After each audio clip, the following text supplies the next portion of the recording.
Hello friends, শুভ্রাস কিচেনে আপনাদের আরও একবার স্বাগত। আমি আজ আপনাদেরকে এঁচোড় কোফতাকারি রেসিপিটা করে দেখাবো। এঁচোড় একটা ভেজিটেবল হলেও এঁচোড় খেতে খুবই ভালো লাগে।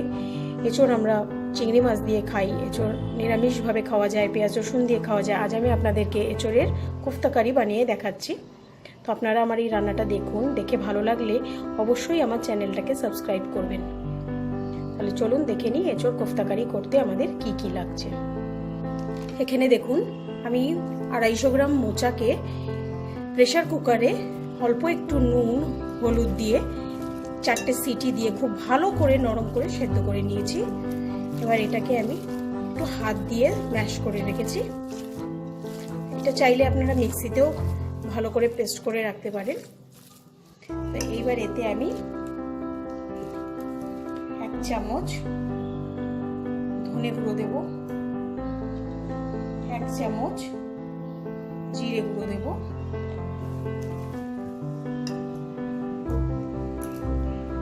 2টো কাঁচা লঙ্কা কুচো করে রেখেছি সেইটা দিয়ে দেবো, আর একটু আদা আমি গ্রেট করে দিয়ে দেবো। এখানে চাইলে আপনারা আদাটাকে পেস্ট করেও দিতে পারেন।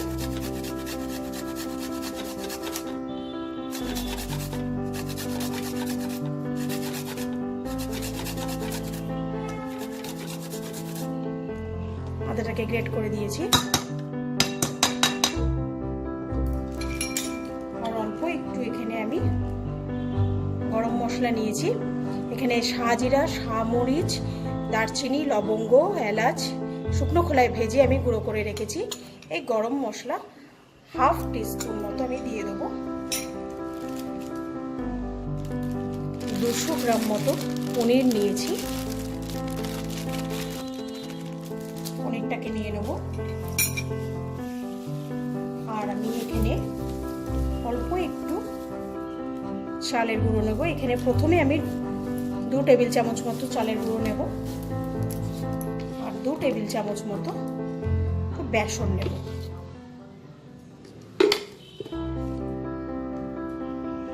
অল্প একটু নুন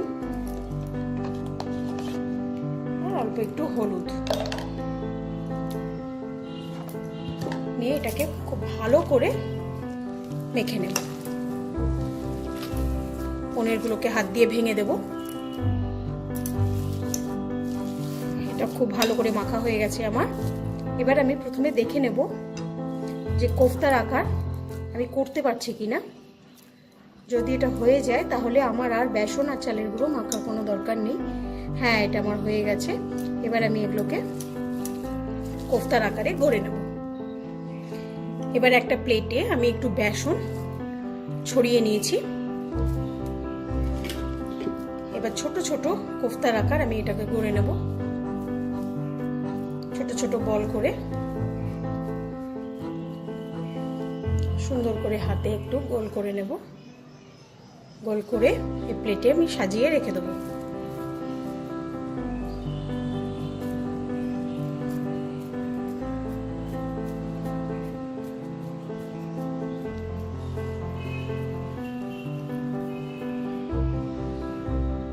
এরকমভাবে আমি সবগুলো কোফতা বানিয়ে নেব। কোফতাগুলো আমার বানানো হয়ে গেছে। এবার এর ওপর দিয়ে একটু বেসন আমি ছড়িয়ে দেব। দিয়ে এবার এগুলো তেলটা গরম করে আমি এগুলো ভেজে নেব। আমি এখানে কিছুটা সাদা তেল গরম করে নিয়েছি। আমি এই কোফতাগুলোকে এবার ডিপ ফ্রাই করে নেব। একটা একটা করে আস্তে আস্তে কোফতাগুলো ছেড়ে দেবো।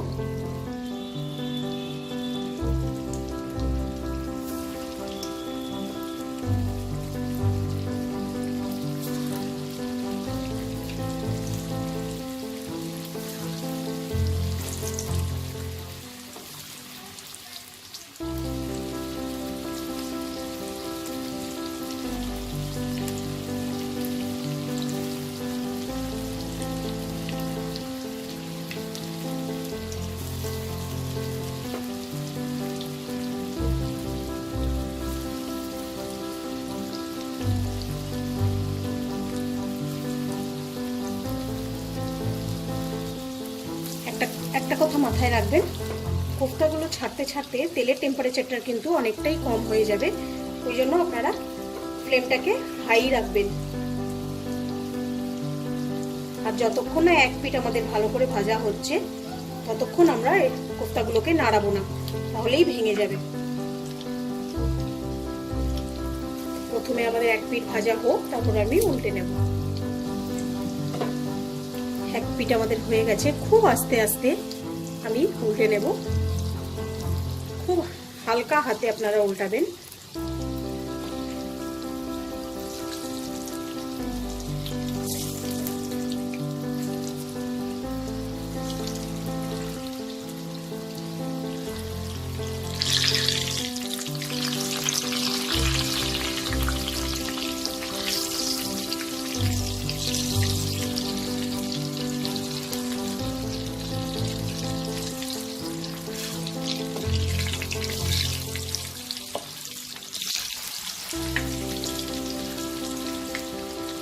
এবার এই পিঠটা আমি ভেজে নেব। কোফতাগুলো ভাজা হয়ে গেছে, এবার আমি তুলে নেব।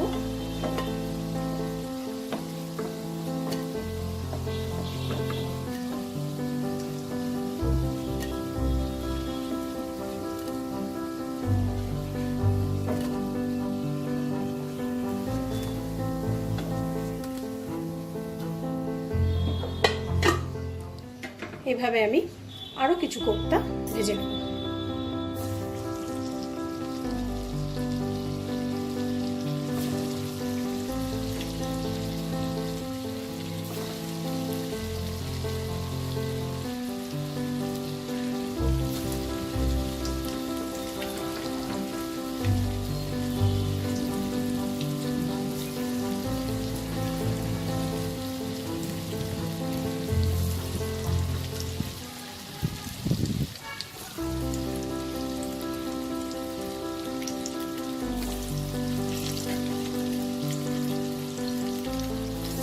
এই কোফতাগুলোকে আমি ভেজে নেব। কোফতাগুলো ভাজার পর আমি তেল কিছুটা কমিয়ে নিয়েছি। এবার এই তেলেই আমি একটা তেজপাতা, একটু সাদা জিরে,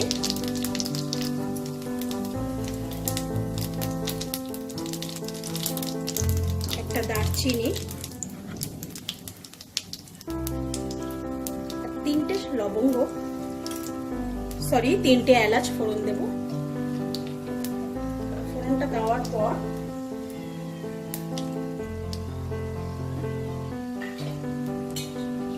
আমি এতে আলুটা ভেজে নিই।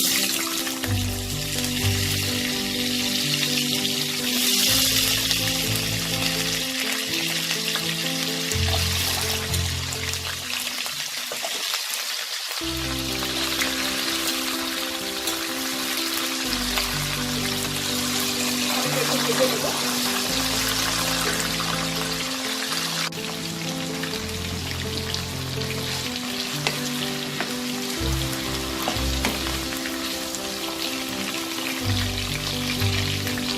আলুটা হালকা লাল করে ভাজবো।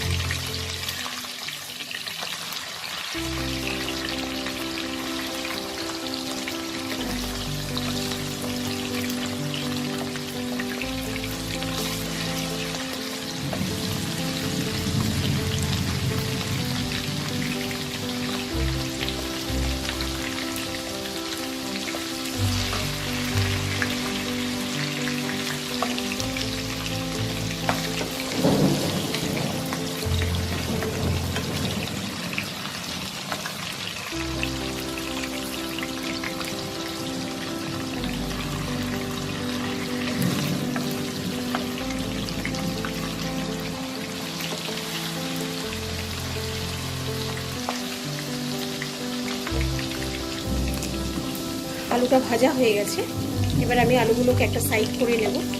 কড়াইয়ের একটা সাইডে নিয়ে গ্যাসটা কমিয়ে আমি মাঝখানে একটু গ্রেটেড খোয়া ক্ষীর দিয়ে দেবো, দিয়ে ভালো করে মিশিয়ে নেব।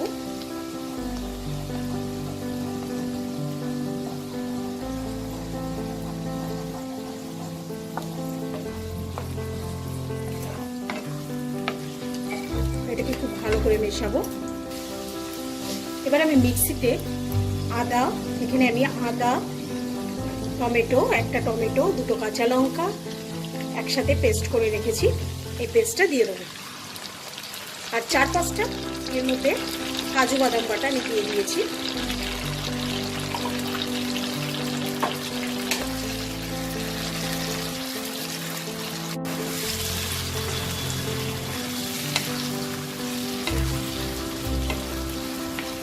মশলাটাকে ভালো করে মিশিয়ে নেব।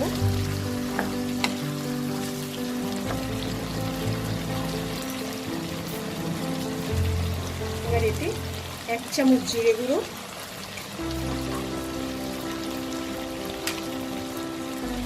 1 চামচ ধনে গুঁড়ো,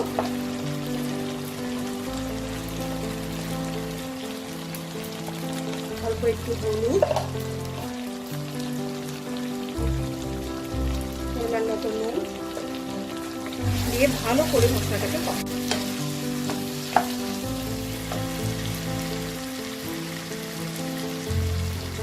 এবার এতে অল্প কাশ্মীরি রেড চিলি পাউডার দিয়ে দেবো।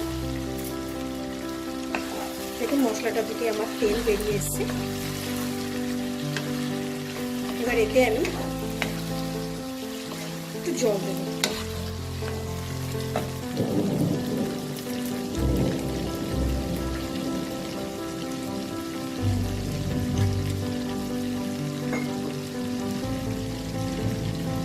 মিক্সির বাটিটা ধুয়েই আমি জলটা দিয়ে দেবো। জলটা আমাদের একটু বেশি দিতে হবে, কারণ আলুগুলো সেদ্ধ হবে, আর আমি যখন কোফতাগুলো দেব তখন প্রচুর পরিমাণে জল কোফতা সোক করে নেবে, এই জন্য জলটা আমি একটু বেশি দেব। আর একটু জল লাগবে।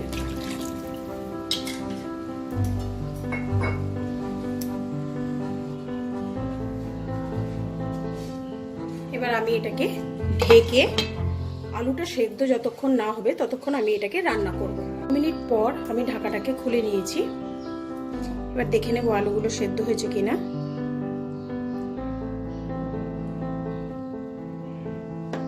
হ্যাঁ, আলুগুলো সেদ্ধ হয়ে গেছে। এবার আমি কোফতাগুলো দিয়ে দেবো।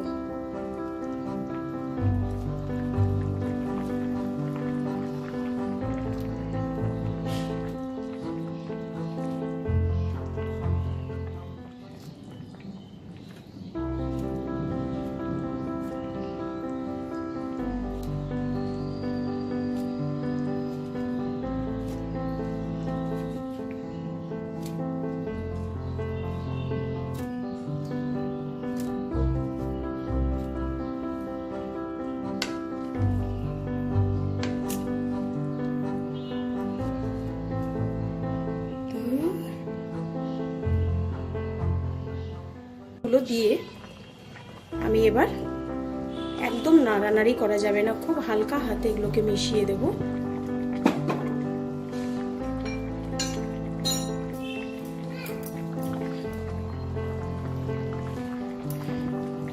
আমি গরম মশলা গুঁড়ো দিয়ে দেবো, যেটা জয়িত্রী জায়ফল গুঁড়ো করে রেখেছিলাম সেই মশলাটাই আমি দিয়ে দেবো। আর অল্প একটু চিনি দিয়ে দেবো, দিয়ে ভালো করে মিশিয়ে নেব। আর 1 চামচ একটু ঘি দিয়ে আমি ফ্লেমটা অফ করে এটাকে সার্ভিং ডিশে প্লেটিং করে নেব। আমি কোফতা কারিটাকে প্লেটিং করে নিয়েছি। তো আপনাদের আমার এই রান্নাটা ভালো লাগলে লাইক করবেন, শেয়ার করবেন, আর অবশ্যই আমাকে কমেন্ট করে জানাবেন আপনাদের কেমন লাগলো। আজ আসি, আবার ফিরে আসবো নতুন কোনো এক রেসিপি নিয়ে। বাই।